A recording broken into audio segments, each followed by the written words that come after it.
Good afternoon. My name is Terry Vickery, and I am a member of the nominating committee. And I am the host today. I am interviewing Darcy Jennings, who is running for the LOWA board. So the process is I'm going to ask Darcy some questions, and then she'll get some time to answer them. First of all, Darcy, thank you so very much for choosing to run for the board.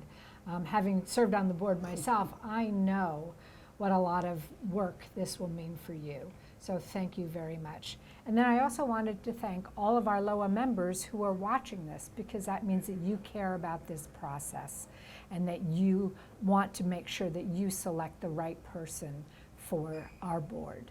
So thank you. Okay, Darcy, to start, maybe you could just briefly introduce yourself to our My members. name is Darcy Jennings, as you've said. I've been here at the lake for almost 8 years. We've owned the house for about 10, and it was a good move from Fairfax. And I have been very involved since we moved here, other than the pandemic, which no one did much. And I have a master's in business. I worked in education. And my dad had a phrase that if you don't like what's going on, don't complain, do something. And so I'm following up on that comment. What motivated you to run for the board?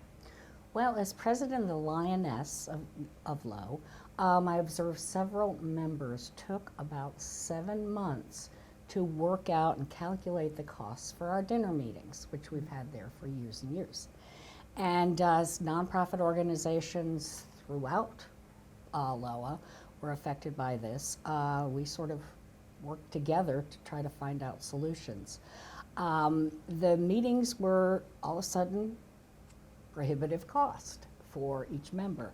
We went from a $30 buffet dinner to a possibly $44 a meal. But it took 7 months to resolve that, and that took a lot of time away from what all of our service organizations do, which is to serve the community. So although it was challenging, we still tried to do our best to do what's right for the community, but also what's right for our organization. The current board focus is financial concerns, and it is very important. It is also seems to be a little bit of a rift between the board and some of the members. So I believe that the board would benefit from a more common sense approach by looking at situations along with more transparency and different as I said, different approaches and to each situation. My master's degree in business is not financial. However, you cannot get an MBA without a good financial background, but it is in marketing, and I think that's what I can help with in that. I also go by my Methodist upbringing, which leads me to John Wesley's quote, do all the good you can, by all the means you can, by all the ways you can, in all the places you can, at all the times you can, to all the people you can, as long as you ever can. And that's part of the reason I'm running for the board. So Darcy, tell me, what homework have you done or are you doing to prepare for this role of being on the board? You know, you think at this age we wouldn't have homework, but we do. I've been reviewing the covenants, the bylaws, the rules and regulations, and it has been very fun to go through all that information, and I'm still in the process of digesting a lot of it. As an active member of the community for almost 8 years, I participated in and observed a lot of groups and been involved in understanding the needs and the perspectives of different segments of LOW. In addition, I have attended numerous committee meetings lately, learned a lot, and to observe and learn, gain comprehension, and understanding the diverse areas of the lake, like the Lakes Committee. I didn't know it existed. Obviously, it has to, but it was very eye-opening. And it's necessary to understand all the 22 committees to understand the focus of different people at the lake. Through my involvement in observation, in child help, lioness, trivia, card groups, water aerobics, food pantry, AARP, LGA, Civil War Study Group, which I don't get to often enough, and also being on the LOWA Pool Committee, I've observed that both positive and negative aspects of this community. Advancing the positives and finding ways to remedy some of the negatives is part of what I would like to do if I'm put on the board. Darcy, tell me, what is your understanding of the Board of Directors' role in governance and how it relates to and interacts with the general manager? I think the board oversees LOWA activities, including budgeting, special projects, any projects, planning, directives in implementation, and the general manager reports to the board. And the general manager is responsible for raising issues, planning, implementing, and aligning what the board goals are, and recommending actions along with the day-to-day things that need to be done. Although in the past, and listening to other people, it seems that it's been a little reversed. That the general manager was being in charge, and that seemed to be detrimental to the community. And I heard that from a number of people. Again, I only interact with different groups, but that's what I have heard a good bit of. In my observations and discussions with members, like I said, it's a small group, but it has a disregard, the board seems to have a disregard for transparency of what's going on. When the general manager was leaving, there was not a lot of information. There was an awful lot of discussion everywhere, but not a lot of information. It would have been helpful to have been more upfront with that. That also brought on a little bit of a lack of trust in the board and some of the decisions. And also, I wanted to mention that an example is when I'm on the Pools and Community Committee, and when a new pool company was being, management company contract was being drawn up, no one on the Pools Committee was part of that conversation, not invited to be, not asked to submit anything. And why do you have committees if, even though they're there to advise, why do you not use some of that expertise? There's a lot of expertise in this community. Another example of lack of communication and transparency is at the Community Chairs Forum of 22 chairpersons and a number of board members. One person who happened to be on the Elections Committee asked, what day do we start voting for the candidates? No one in the room answered that question, which seemed odd. Finally, the acting general manager said, it's in July. Well, that isn't very specific. And to me, that is something that is oversight and should be on the calendar every year at the same time. So to me, that just indicates a little bit of mismanagement in a very small way, but it did bring up that it's an important detail and some of these things can be rectified. There have also been other incidents where the rules have been bent a bit by some board members, and that has raised some concerns. So I feel it is it's important to understand and respect the covenants, the rules, and the bylaws, and that will help us maintain a very solid LOWA community. And there's also varied expertise in the members of this community, especially those who have retired and have given helped give LOWA the firm foundation that we have, that we all enjoy. And using some of that expertise that is right here would be very helpful to the community. I'm sure you would agree with me, Darcy, that social media has become a powerful influence on our society. What is your perspective on these platforms, and how can we best leverage the opportunities that they represent? Social media is like a can of worms. It can be very, very positive, but it also can be very detrimental because people express their own opinions, not necessarily the opinions that other people around them are thinking, and there's a lot of false information. And that is something that we really need to try to get rid of, and to try to work on better communication in different ways.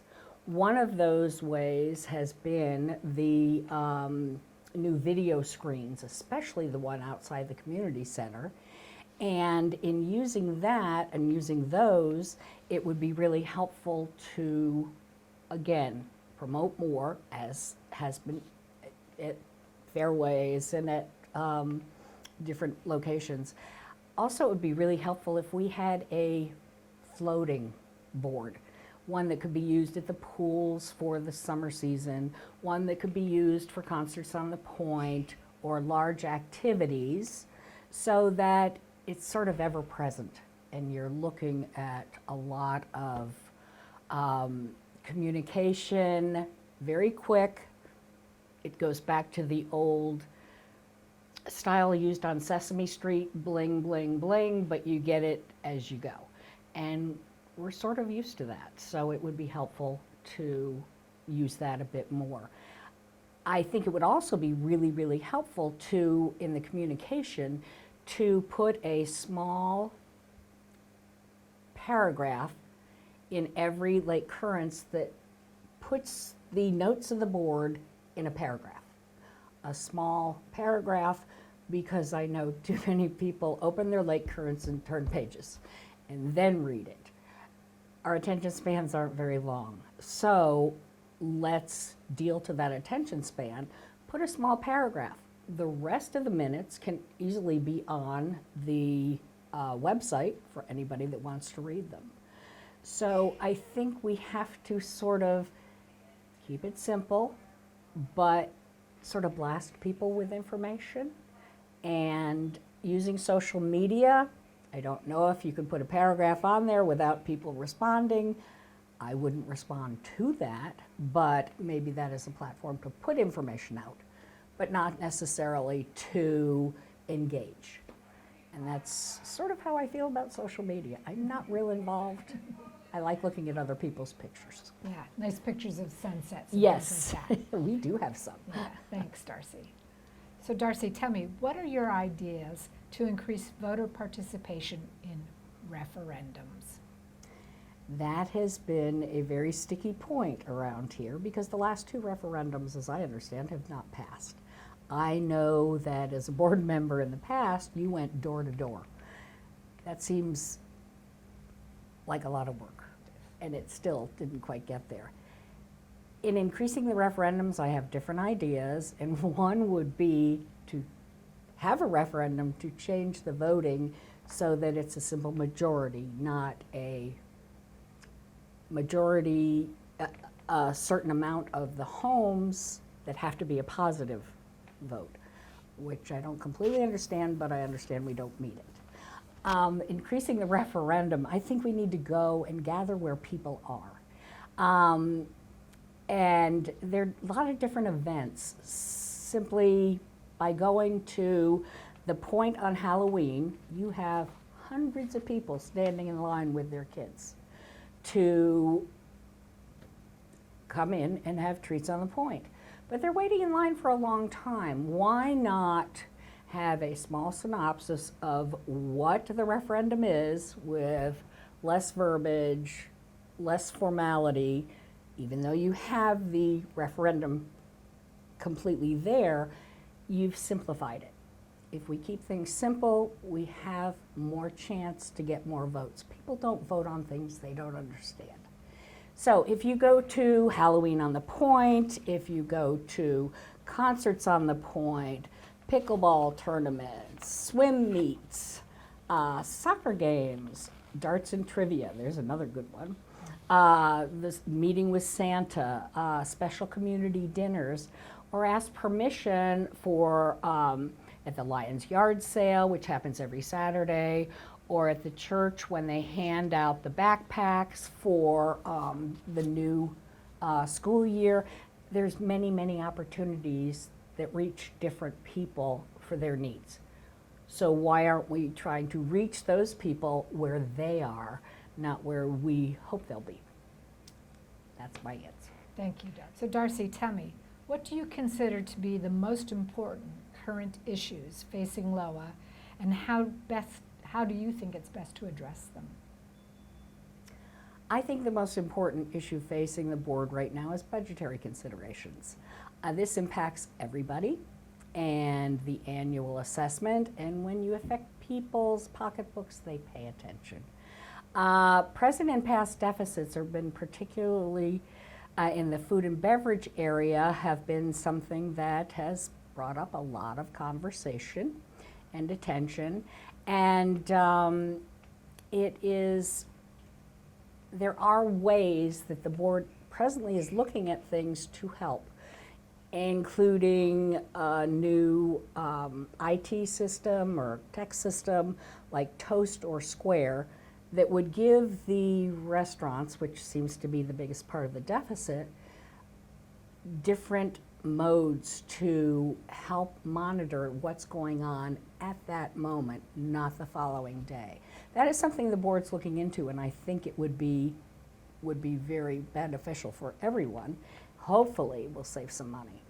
And also, you have two wonderful restaurateurs at each location who really know the business. You also have a gun-ho person who's working on events, and she really loves what she does. And it shows, and she's really, really trying to bring in a lot more outside revenue that will help to get, hopefully, that part of the deficit back on board.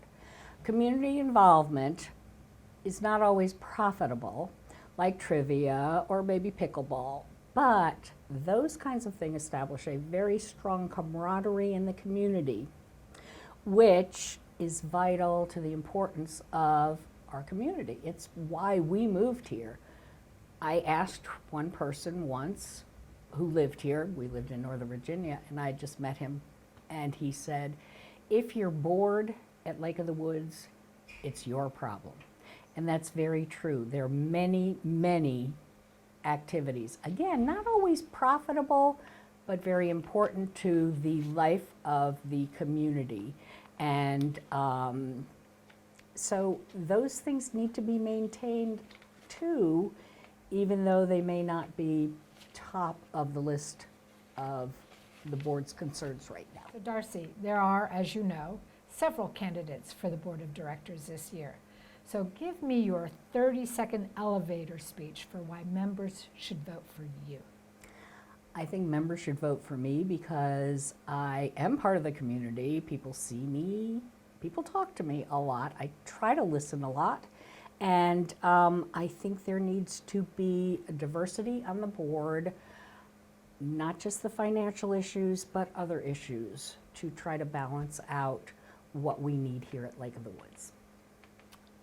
Thank you so much for all of your time today. Thank you for good Terry luck. for doing this, and all of the other candidates. Yes.